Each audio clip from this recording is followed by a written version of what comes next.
Welcome to The Bill Walton Show, featuring conversations with leaders, entrepreneurs, artists, and thinkers. Fresh perspectives on money, culture, politics, and human flourishing. Interesting people, interesting things. It's an extremely rare thing in life when you get to become friends with the man you consider one of the great heroes of our time. And I've been fortunate enough in this case to become friends with Dr. Robert Malone, who I think you all know is internationally recognized scientist, physician, and the original inventor of the mRNA vaccination as a technology, also the DNA vaccination, and multiple non-viral DNA and RNA, mRNA vaccinations. Now that I've gotten rid of that mouthful, I can reach out to my friend Robert. Robert lives nearby our place in Rappahannock County, in a place you call Galt's Gulch, yes. Galt's Gulch, which is from Ayn Rand, which is where all the brilliant people left to escape the predations of government in the 50s. You're going to need a lot of room in the 2020s. And bigger fences. Bigger fences. And we're likely to talk about everything today, but in specific, I wanted to talk about two pieces that he published on his tremendous Substack site called Who is Robert Malone? And one is the experience he had recently with Substack itself and their payments processor Stripe, and what Stripe intended to do, which was to request all of his personal financial information to continue processing his Substack payments. And the other thing I want to talk about is something that came out just this week, which talks about title of it is Online Narcissistic Self-Victimization, and that's a lot of big words, but essentially, I think the online world is a world where a lot of crazy people have found a home. And it's nurturing to a lot of deviant behaviors, and a lot of those deviant behaviors are driving much of what we think of as dysfunctional modern life. So we want to talk about that. In public discourse. In public discourse. Yeah. And it's really taken us off, the public square has become an ugly place. So do you want to start with that, or do you want to start with the Stripe situation? Which whatever works for you. Let's jump into well, it's not a narrow topic. I mean, Substack only allows one payment processor, precisely, Stripe. Right? So you get no options as to how you can have your subscribers pay you.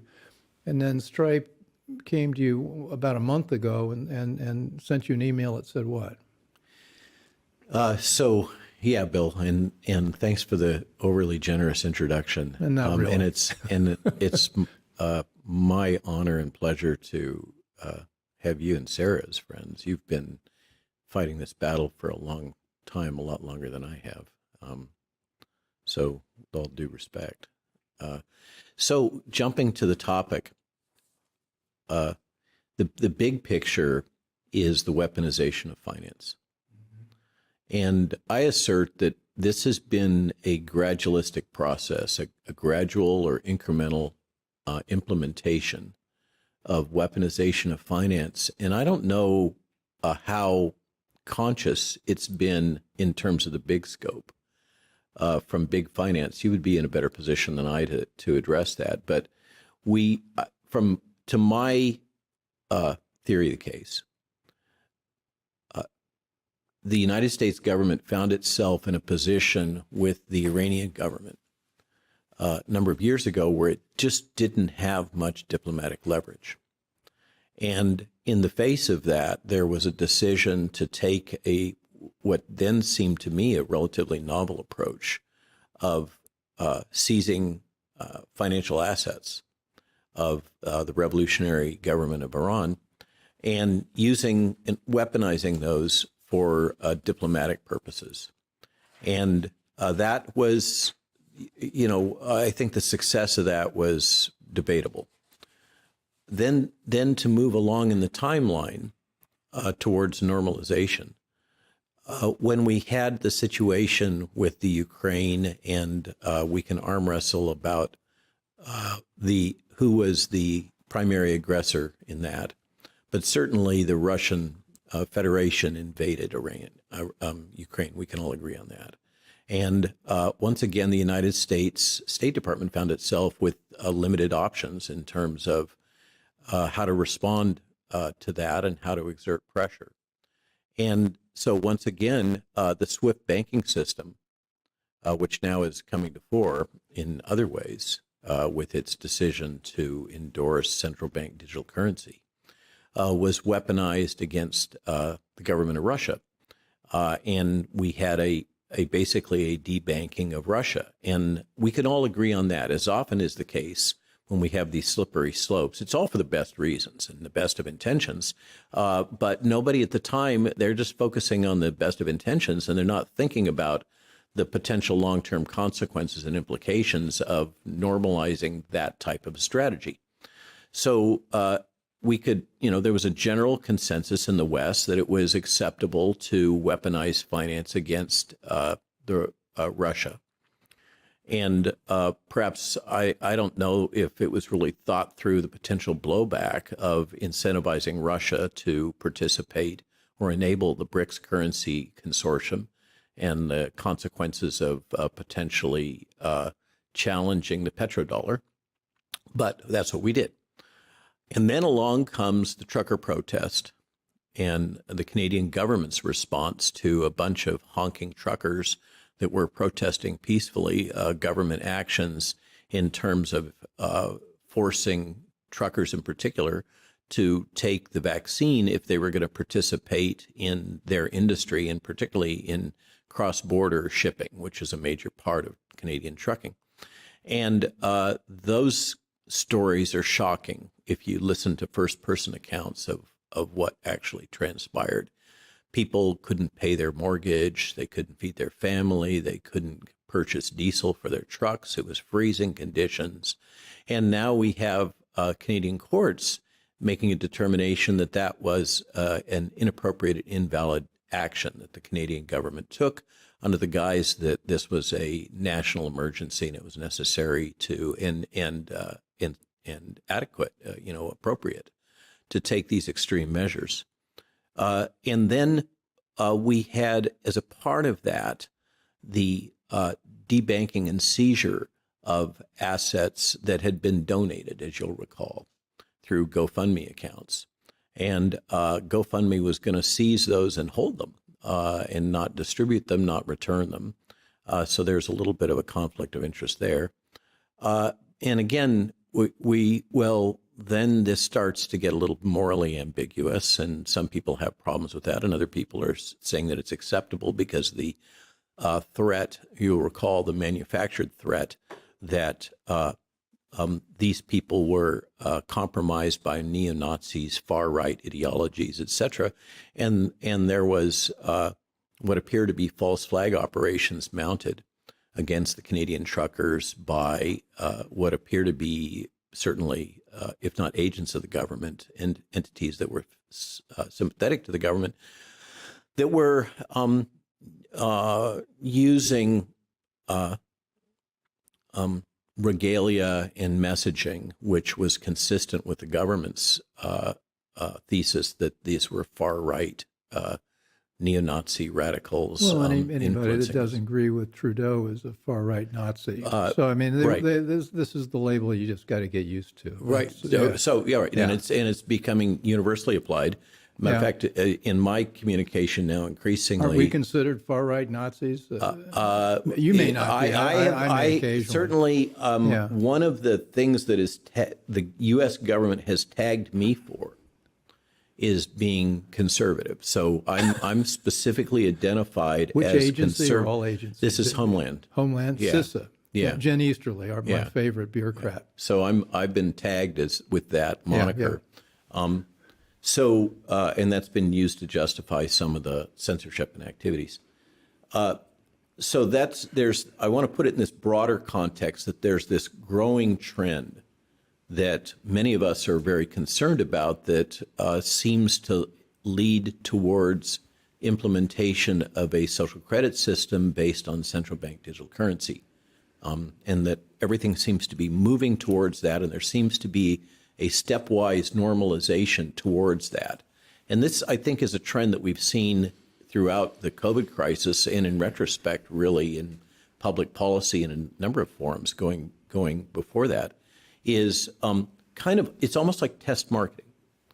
A strategy will be tested out, but I assume is floated somewhere. I don't know where these things get in Davos. cooked. It gets started in Davos. And by the way, they did 3 or 4 years ago. They rolled out the idea that credit cards could contain all your financial information and could be used to monitor your carbon footprint. So these things all come together. Yeah. The So, climate, right, because it's all towards an agenda that's not entirely transparent, but yet we can see the broad outlines of it. So this process of incremental testing of different strategies and incremental normalization, they'll often have a setback, they'll fall back, go quiet for a while, and then test an alternative strategy. And I think that's the context in which this experience that we had really makes more sense. Of Stripe. Well, they came back to you with an email. I don't mean to interrupt, but it's sort of chilling language. When you first set up your Stripe account, we asked that you connect your bank account in order to receive payouts. We are now requesting that you link your bank account, which involves sharing details and activity relating to your bank account with Stripe. This includes your current account balance and transactions, as well as historical transactions. Right. So they want your whole. They want full transparency. In this case, it's my primary commercial account, which they now have at least 3 years of transaction records. They know what my cash flow is coming from Stripe and from Substack. The underlying thesis seems to be, as in retrospect, having engaged with them legally, that it's necessary for Stripe as a credit card processing company to in order to implement certain federal guidance having to do with know your customer, okay? And the acronym associated with that, NYC, is what they use now. This is part of the buzzwords. And so this is in some way justified as necessary to know your customer. And according to Stripe, they had received initially, there had been other federal communication that had led them to decide that they needed to implement this policy, which, as you mentioned from reading, was initially phrased as a request. Within 2 days, it became a requirement. Yeah. And that we would functionally be cut off from revenue from the account, from our subscribers, within, at that point, I think it was about a week. So we had a week to comply by selecting a button which would allow them to fully integrate access into our bank account, capture all the prior records. Selecting a button. Yeah, so all this is transactional online. Okay.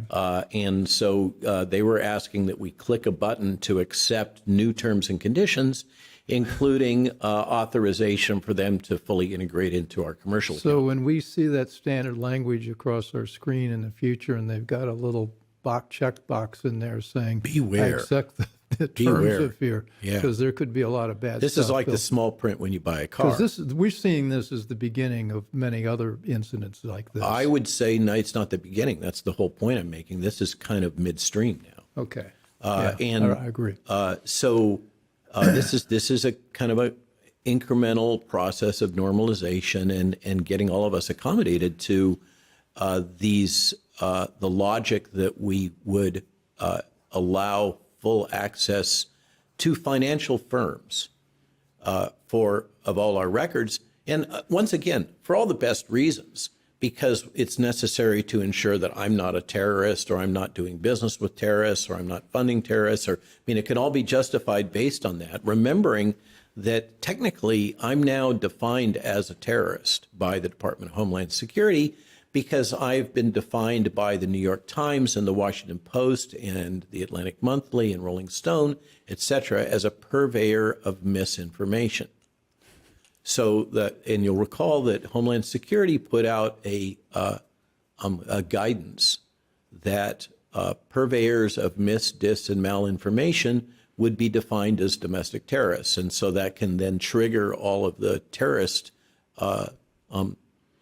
legal consequences. And we're going to cover the waterfront here, but this is embedded in what Jen Easterly at CISA believes is her franchise, which is to, she calls it, technically they're supposed to be responsible for protecting American infrastructure. Oh, let's talk about the bridge in Baltimore. Right, exactly. They're really on the job. Talk about taking your eyes off the prize, right? Really, but instead, they've got their eyes on you and probably me, and they're trying to protect sensitive Americans from disinformation, misinformation, and malinformation. And she's defined infrastructure as our cognitive infrastructure. Just so. So that's another, what we have as She part and of many this, others. as part of this incrementalism is they are weaponizing language, and they're redefining language in every plane that they can. For instance, now formally in Webster's, you are an anti-vaxxer if you oppose vaccine mandates. Okay, so then you can apply the anti-vaxxer weaponized term to anybody, which now is a plurality, if not a majority of Americans that oppose mandatory vaccination. So that's this whole trend of weaponizing language that underpins all of this logic, because once they weaponize the words that have been used in other statutes for other purposes, so congressionally authorized language, and if they can then take that language and repurpose it through weaponization, then they can apply those statutes to what's now normalized as a new meaning for that term. And I'm talking to a man who invented the vaccine that was used to the tech, not the technology. jab. But that's the point I wanted to get to. I jumped through your very interesting and long and successful career just to get to our conversation. But you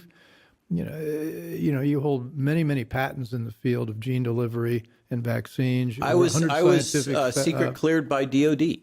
Exactly. This is one of the things that's also weaponized against me is that I must be deep state because of the nature of my CV and all the things that I've done. And you were living a private life until 2020 when this madness began, and you took what you knew and you began to develop deep skepticism about the COVID-19 vaccines, how they're being developed and how they're being forced on the world. It's the forcing that caused me to kind of come out of the closet after 30 years of being a consultant, practicing the policy of letting my clients take the credit, staying behind the scenes, being quietly effective as a good consultant does, to C-suite individuals, being kind of a trusted confidant and speaker of truth. That was my brand.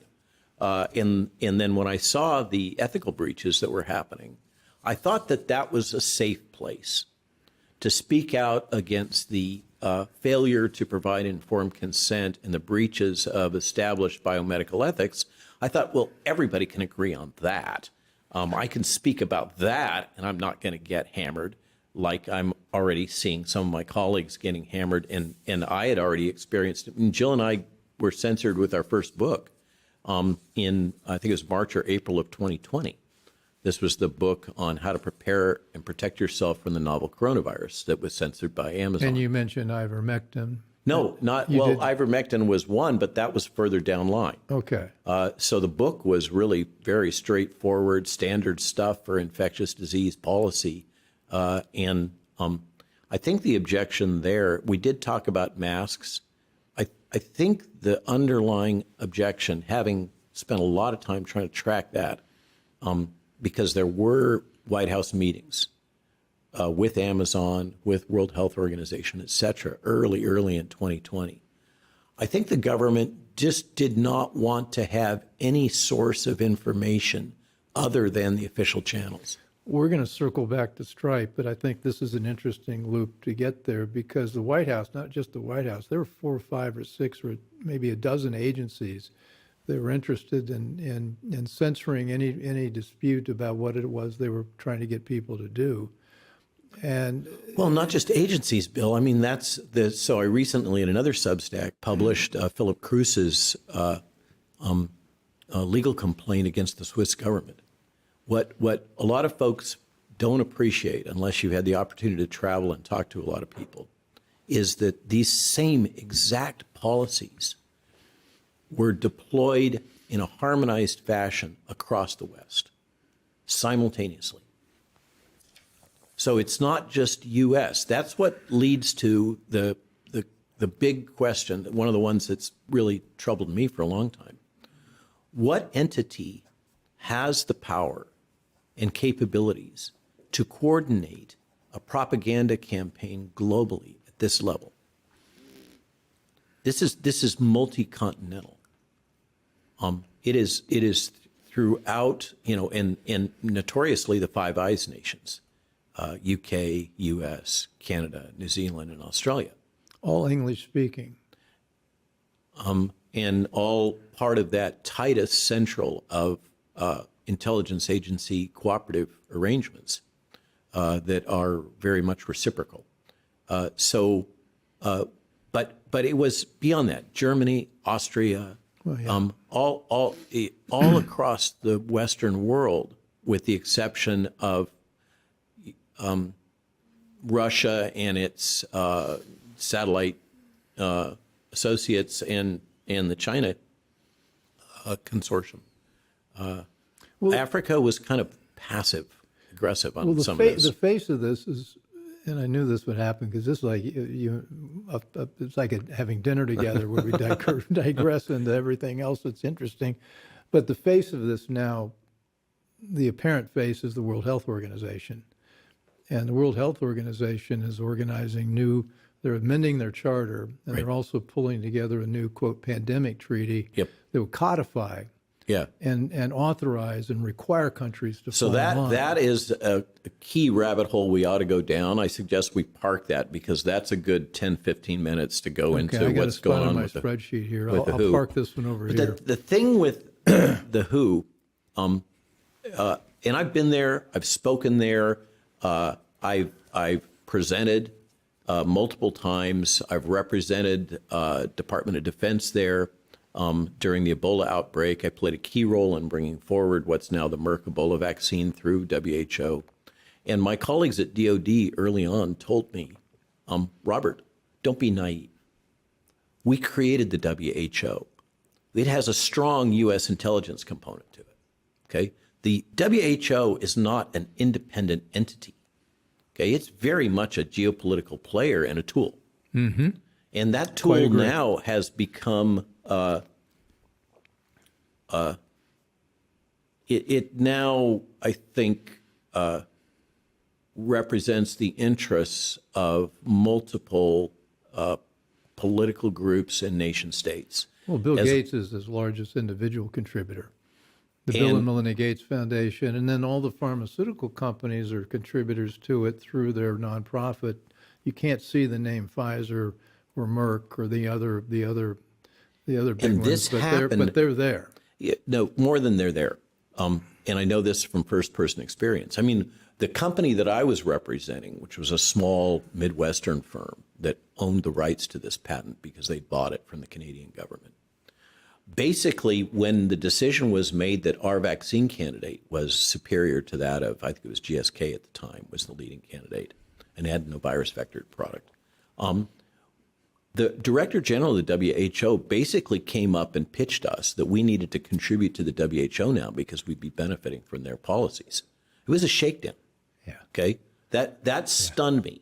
Yeah. I also know from personal experience that the WHO, facing staffing shortages and financial shortages, started to do a deal wherein companies, pharma, et cetera, biotechs, could sponsor FTEs. Sorry, I've just bumped the mic. That would then provide labor and services to support a otherwise unfulfilled requirement of the WHO. But those were sponsored employees of this financial entity, and they would report back to the financial entities. Functionally, they were spies for pharma that were there paid by pharma to do both pharma bidding and ostensibly meet the needs of the WHO. The organization is deeply, deeply corrupt. If you spend time there, you'll hear all kinds of stories. I heard one story about a notorious argument where someone from, I don't remember, it was from Black Sea area,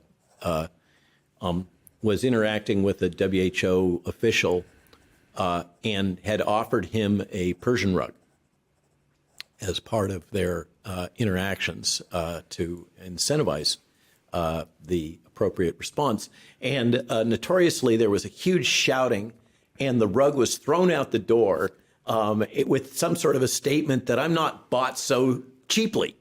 So it wasn't that they were trying to buy them. It's just the price wasn't. It's the price. Yeah. So WHO is corrupt. It's been corrupt for a long time. It's long had, let's say gently, intelligent State Department influence and very much influence from the CCP. Well, that was the question I was going to ask you. The standard trope, Frank Gaffney's been on the show. We're friends. I help him with things. And his, bought and paid for by the Chinese Communist Party is the president now. But it's much more, the controlling... You're talking about Tedros. The puppet masters, Tedros. Yeah. The puppet masters, it sounds like there are many puppet masters there. Yeah, and has been for a long time. Yeah. And so it's not an independent entity. But here's the question I'm asking. They're now they've thrown this all out in public, that they want to redo the agreement to strike out the maze and put in It's sort shoulds. of public, and then yet they're they've hiding. been trying to sneak it through. Yeah, they're hiding a lot of the negotiations in the text. We've driven it out in the open now, though. To the extent that we can. Right. And so there's so let's go down that rabbit hole. There's two key For those issues. listening, this is Bill Walton. I'm here with the great Robert Malone, and we're talking about a whole lot of interesting things. And we will get back to Stripe, I promise you, because that's an interesting story about who owns the company that controls Stripe. Yeah. So the state of the world is it's for the likes of me. You've been in a position, Bill, where you are seeing the corridors of power and the levers in a way that for me, I have never been able to see first person. And even now, I can just barely discern the outlines based on the artifacts of what I observe and can document. But in the case of this situation that you're referring to, the pandemic treaty, we have two things running in parallel.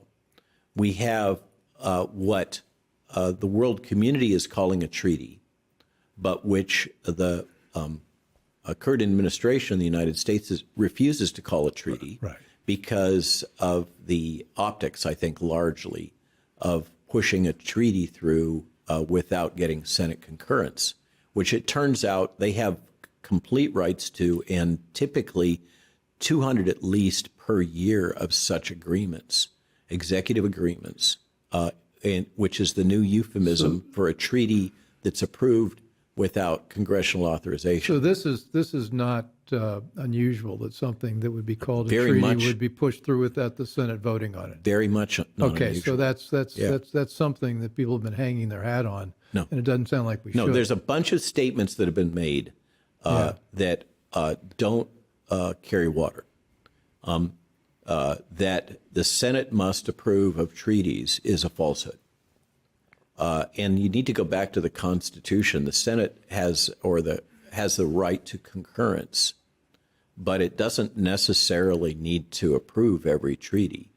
And the courts have held that these executive agreements, in lieu of congressional authorization, carry the weight of law in terms of authorization of a treaty. And the thing that matters about treaties is this gets to another fundamental constitutional principle, which is that treaties are treated in the U.S. Constitution kind of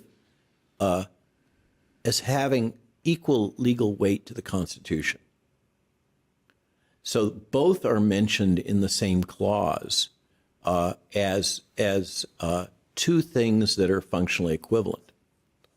And there's a number of court cases that have established that, number one, executive agreement carries the force of authorization of a treaty, and that in the case of USA versus Pink, which goes back to about 1945,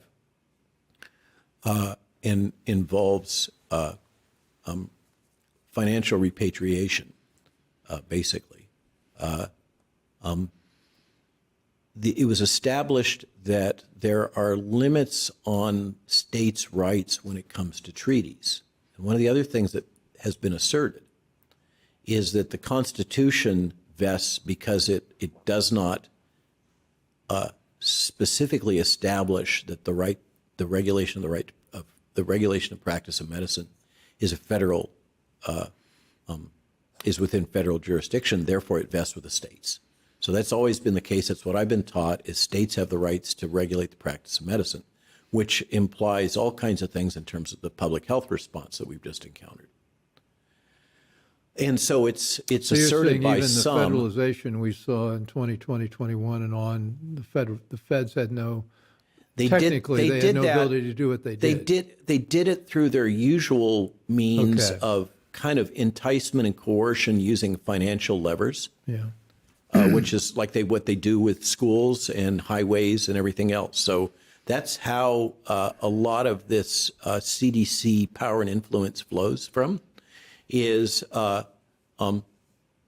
if you don't comply with our recommendations, then we may have to withhold resources, funds, reagents, et cetera, from you.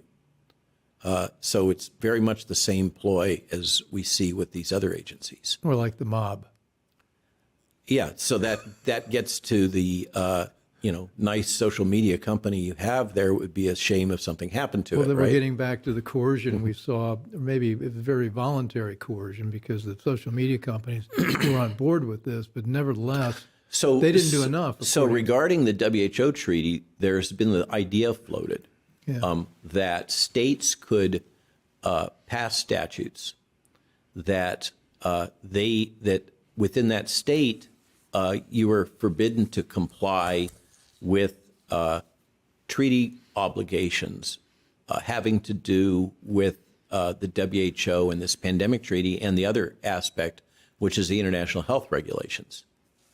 The international health regulations are arguably a greater threat to American sovereignty, and in that we have already agreed to the underlying executive agreement, in lieu of treaty, that establishes the original international health regulations, all of which were phrased as optional and recommendations, but now are being rewritten as directive language. Basically, thou shalt do this and thou shalt do that, and thou shalt respond to the mandates of the World Health Organization. And so that one's kind of being backdoored in that there's a pathway that they can amend these. They weren't supposed to be able to amend them in this way and make substantial amendments. But there's a pathway for them to amend the international health regulations that will create a situation where much of what the WHO seeks in terms of power to regulate international health can be achieved even without the WHO treaty. The thing that is really, if there's anything that's going to sink the WHO treaty, it's that it has funding clauses. And those funding clauses are massive. And what I'm hearing as rumor right now is that the major Western powers, let's say, such as the United States, Germany, European Union, that would be forced to capitalize this major increase in WHO budget, should that treaty pass, are objecting to the price tag. Well, and most of the contributions up to this point have been voluntary, not mandatory. And so this then would potentially trigger that there would be an obligation to capitalize as a function of a nation state's overall healthcare budget. So you can figure out where that goes in terms of who's going to carry the biggest load, biggest healthcare budget, biggest load. But again, we're going to wander, but it's totally worth wandering. This is not just about health care, because one of the powers that's in this agreement is to declare climate as a healthcare emergency. It's also in the agreement that anything the president deems, and of course the president will be influenced by people, they can deem gun violence, they can deem hate speech. And by president, you're referring to the Director General of the WHO rather than the U.S. president.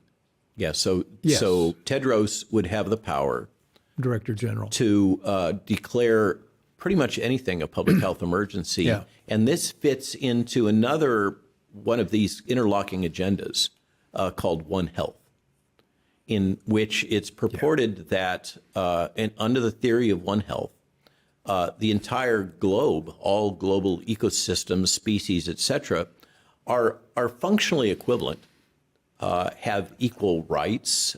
This is almost a DEI-like logic that we're talking about. And diversity, equity, and inclusion, I'm referring to. And so this is kind of One Health you could think of as diversity, equity, and inclusion for all species and for the ecosystem at large.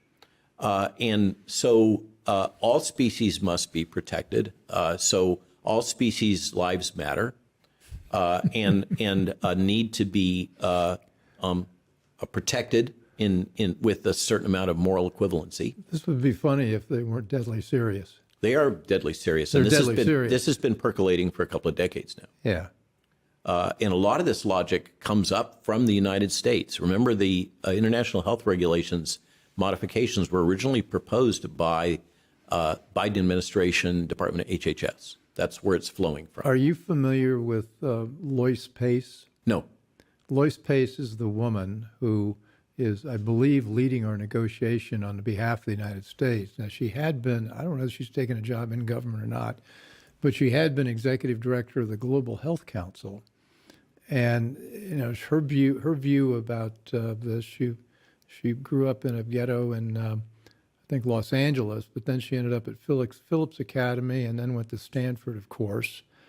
And now she sees her charge as racial health justice, decolonizing global health security, and COVID-19 responses. And she believes we can pivot from this scarcity mindset to a solidarity mindset. And what that means is a massive transfer of financial resources to the rest of the world. And particularly Africa. So we've got this agenda, and it's not out there with the internationalists doing it. It's right here in the midst, in the middle of the Biden administration. A lot of it's coming from this administration. The Biden administration is driving. Yes, that's another one of the misconceptions. Is when, and it's very easy to poke and prod and blame World Economic Forum. Klaus Schwab presents himself almost as a Hollywood villain. Have you met him? No. I've met him. Okay. He is a Hollywood villain. Okay. It's not an act. So all I can say is I just observe the artifacts. So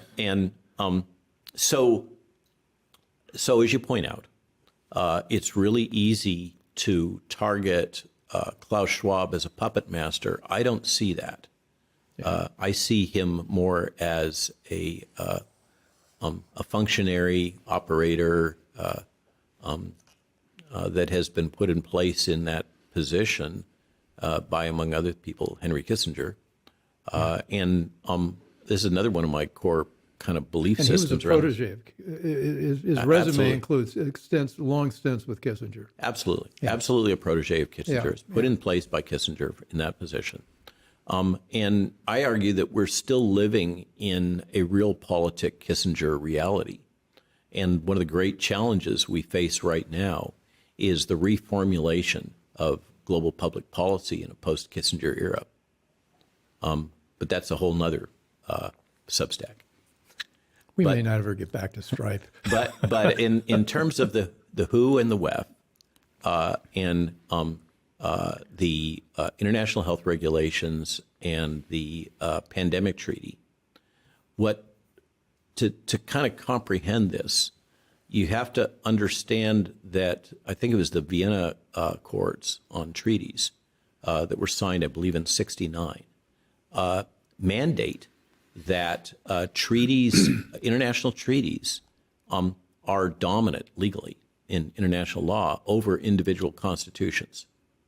And so it is another one of my hypotheses, let's put it that way, that we have a situation here where there is a pathway to end run the Constitution in by engaging in a broad-based treaty structure with this globalist organization that's a branch of the United Nations, which is absolutely committed to Agenda 2030, which includes, among other things, the open border policy, and that aspects of our bureaucracy have basically found a backdoor to enable them to proceed with some of their agenda in a way that circumvents inconveniences of the U.S. Constitution. Well, this seems to be all of a piece with our open borders in Mexico. I mean, you would want this. This would be one of the elements if you don't believe Open in that. borders is absolutely a component of Agenda 2030. This is a whole of government approach. Yeah, to this. absolutely, absolutely. And we could maybe look at the Biden administration as implementing the Agenda 2030. If you wanted to step back and say what the grand plan was. I take that as a starting point. Okay. That's a given variable observation in my worldview of what's going on right now. Everything is consistent, and there has been statements, repeated statements. This goes back to Obama about the importance of implementing Agenda 2030. So that's another one that was slipped in as basically another worldwide treaty that got passed here in the United States, I think through executive agreement. I think it was under Obama. I'm not positive about that. That has now... It didn't go through Congress. It did not go through Congress. Has now been implemented and has the force of treaty. And because of this Vienna Treaty Accord, that technically those international treaties supersede national constitutions. And this is one of the things that Jill and I, my partner, Dr. Jill Glasspool Malone, who writes a lot of the Substacks, and really who is fantastic. Our work product is a joint one. That's the honest truth. We were just talking at length this morning about these things. I'm wondering how you produce 30,000 words a day.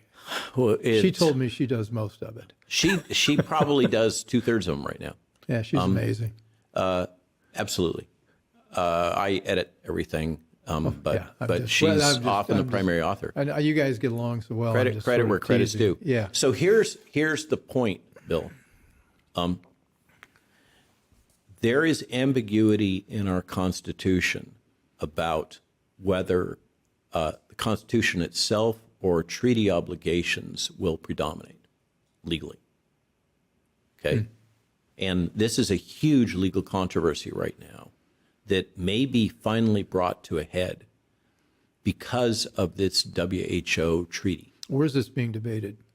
In small legal circles right now among constitutional lawyers. Okay, it's off in the... Yeah, it's off in the intellectual space, and you can look this up about, so this is an easy search on the web, and you'll find tons of information going back well over a decade on the topic of treaties and the Constitution, international treaties and the Constitution.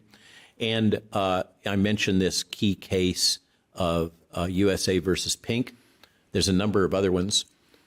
And I think that this is another one akin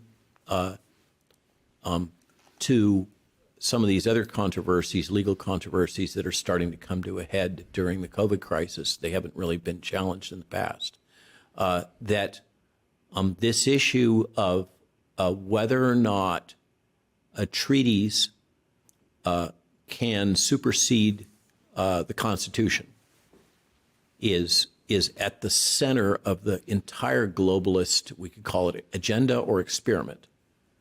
But in terms of can one sustain American sovereignty, U.S. sovereignty, in the face of this push towards a one world government, a globalist agenda, Agenda 2030, with a whole bunch of phrases we can string together relating to this.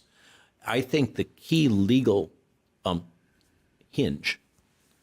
turning point, involves this existing ambiguity in U.S. Constitution, U.S. constitutional law about the preeminence of international treaties versus the Constitution itself. And that relates, of course, to state rights, because the issue that's coming to fore right now in some states is an effort to, as I mentioned, mandate that for a given state, they would not need to comply, one would not need to comply with these international health regulations or treaty obligations that are coming down from WHO.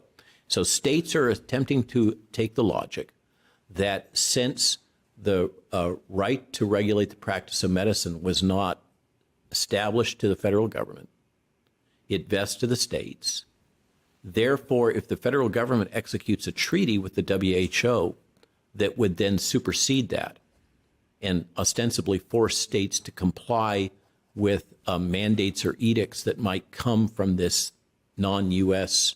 globalist body, a extranational body, that this violates fundamental constitutional principles of I think it's 10th Amendment. Well, a couple of thoughts on that. One is, if there's a federalist solution, back in the sense of the word, that each of the 50 states is part of a federation, and it can have state level laws and regulations. Not every state's going to do that. Right. It's going to be it lines up now about 2025. Right. 25 or so states would line up saying, we demand this, we demand control of our own health care. The rest wouldn't. And so we're ending up with this map that looks an awful lot like us versus them on this issue. Because of this Vienna Treaty Accord. Yeah. 1969, and we were... It's moot. Okay.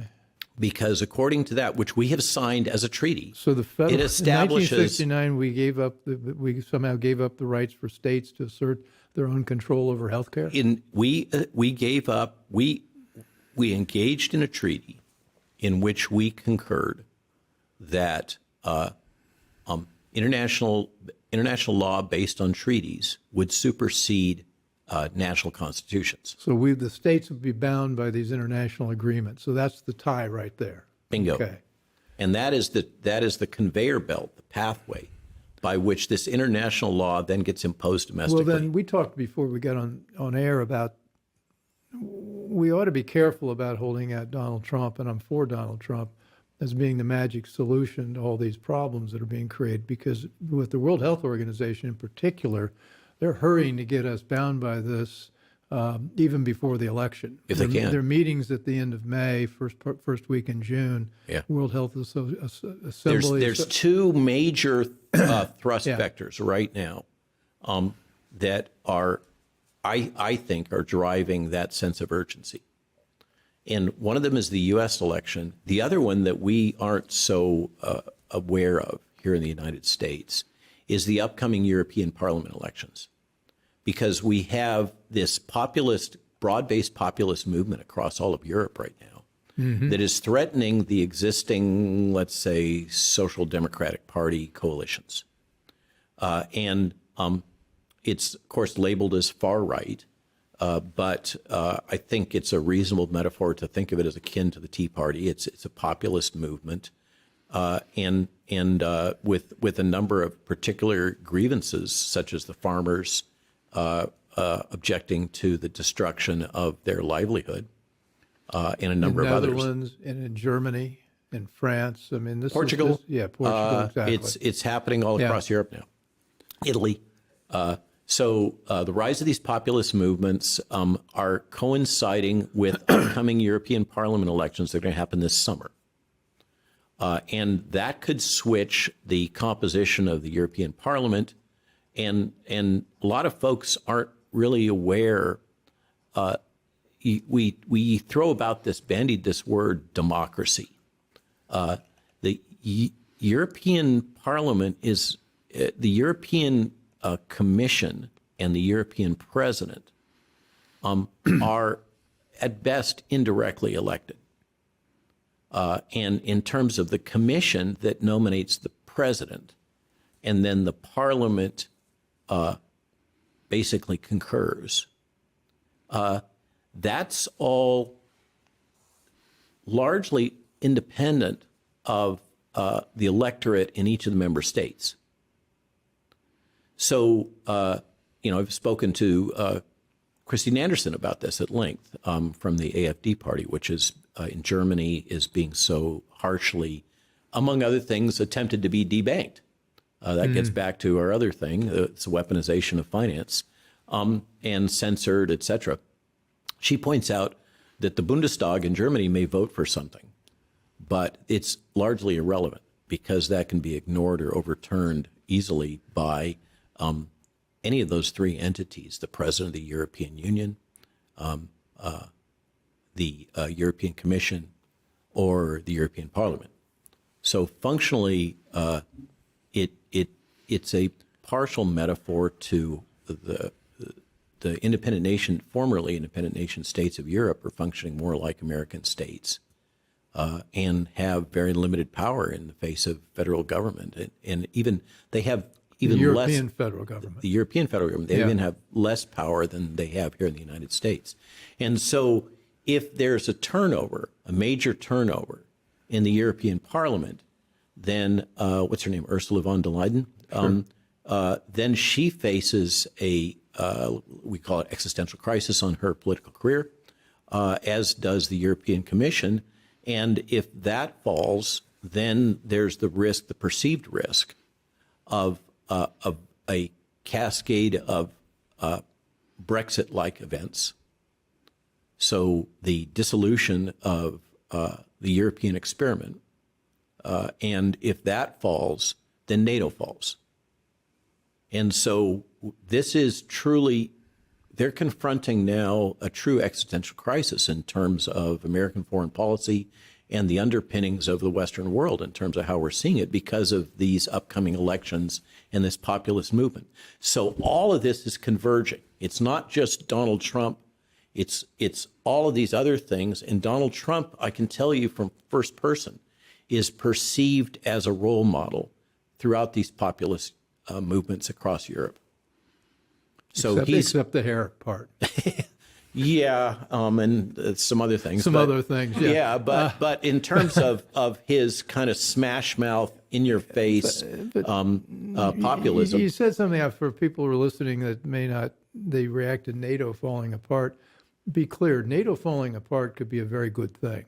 It's become a very aggressive problem in Europe. And so it's not a bad thing. It's a 75-year-old treaty, I'll use that word, that's long lived, it's long past its usefulness. So this is one of the things that's really been troubling me is we have a series of assumptions in our foreign policy. This gets to loop back to my comment before. I think one of the biggest challenges we face right now is to redefine a post-Kissinger foreign policy. Because we're now in a multilateral world in which realpolitik, which leads us again and again and again down very bad moral roads, under the justification that a little bit of evil is necessary to counter a much greater evil, right? And the problem is that we see again and again is when you engage with evil, you eventually assimilate it, you become it, and it compromises your own underpinnings. And that feels like an awful lot where we are right now. And the risk is the warning, I think, to anybody processing this and thinking about it is Jimmy Carter. We don't want to be in a position where we're substituting morality for strictly for U.S. Geopolitical interests. Somehow we have to strike a realistic balance, and I think we have to do a lot of hard thinking. And I think back to the the role models that I was taught when I was taking political science of great leaders in American geopolitics, George Kennan, and the containment policy, a much more pragmatic, realistic recognition, and I think a containment policy built around a multilateral reality is more aligned with where we should be rather than this kind of moral preaching, developed democracy logic. Oh, I so agree. Here's one of the ironies of history. They created the European Union so that we wouldn't have European states fight each other. And now we're seeing the head of NATO is the most he's a warmonger. And this fellow John, who his last name I forget, was from Norway, previous leader of Norway.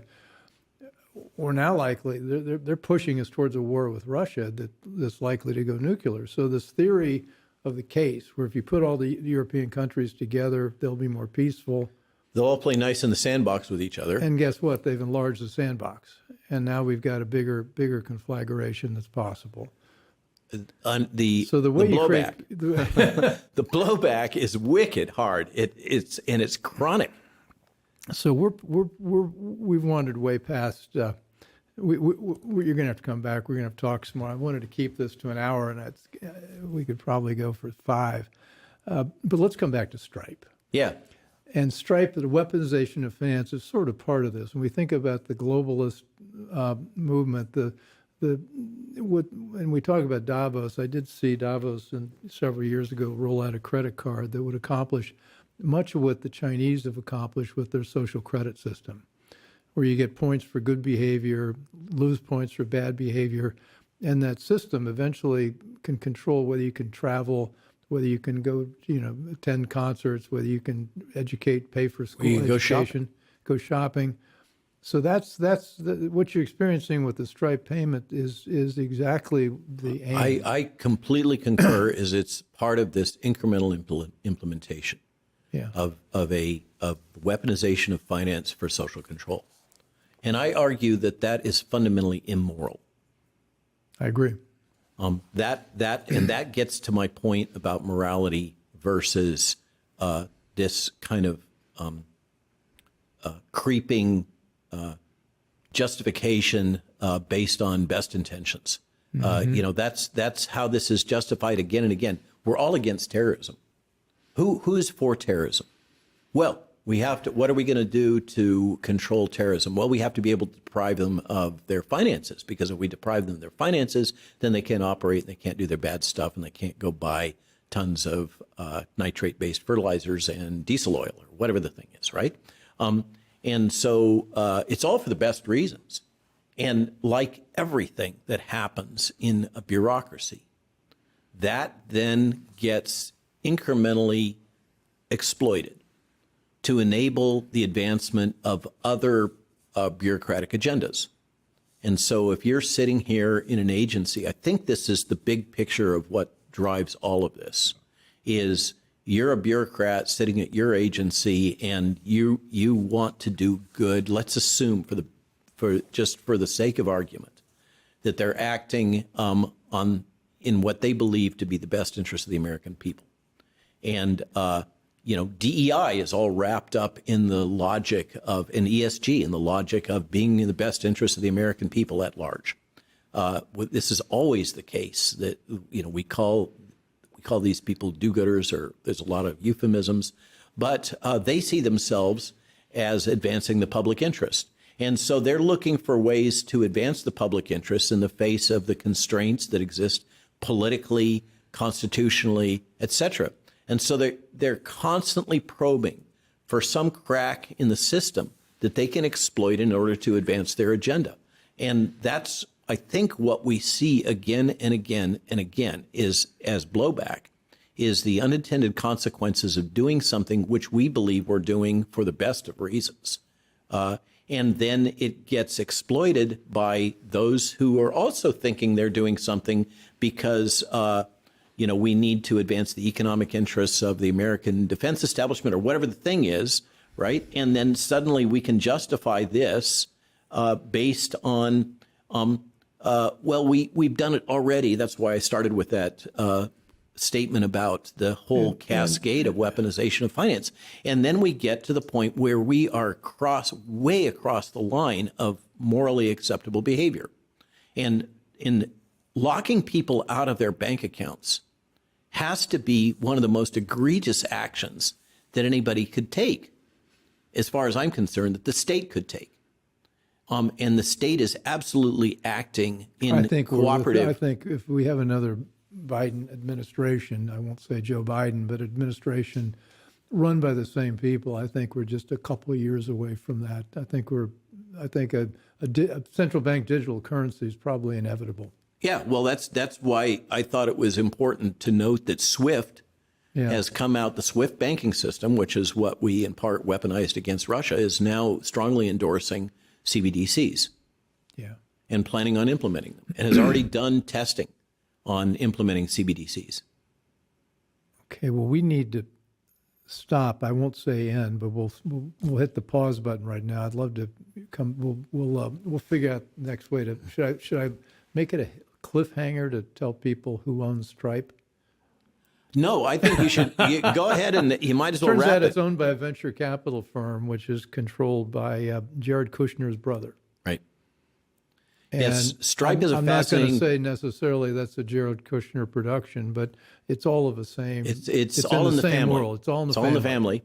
And Stripe was apparently originally launched in Ireland, which now is implementing these really egregious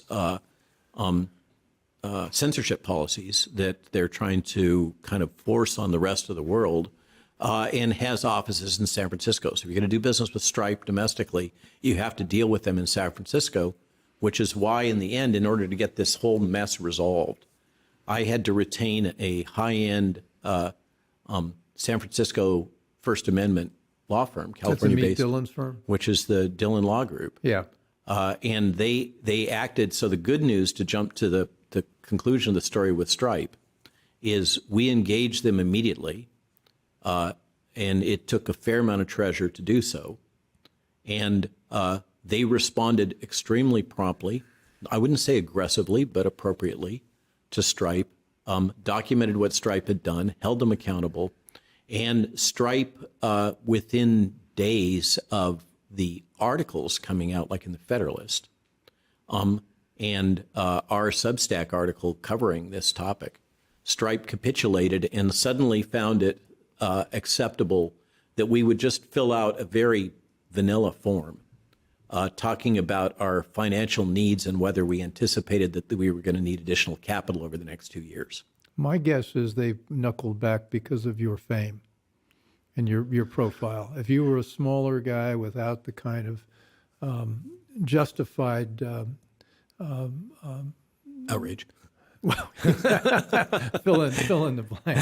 But this is going to keep happening. Absolutely, and it is still happening. I've been contacted by others that have been deplatformed. Libs of TikTok was deplatformed. Yeah. And then apparently Elon Musk interceded, and suddenly they came up with another garden variety excuse. So they just hadn't filled out the right paperwork, or they hadn't put a hyphen in a particular listing. Clerical error. Yeah, clerical error, exactly. In the digital age. But I'm aware of another person that had received the same messaging that is a broadcaster and well-known, works for the Lindell Network, and was also threatened, but without the deadline, for the deplatforming of her Substack revenue. And then another one that I'm not even able to allude to also got notification and was financially deplatformed. And I don't know how that's going to be resolved. But this is absolutely not over. They just backed down over our particular situation. But I fully expect more test marketing of a variety of strategies. They also, by the way, took off their website any reference to this being in response to any federal government communication, interestingly enough. They didn't want it on the record, but it certainly was, I'm sure. Thank you.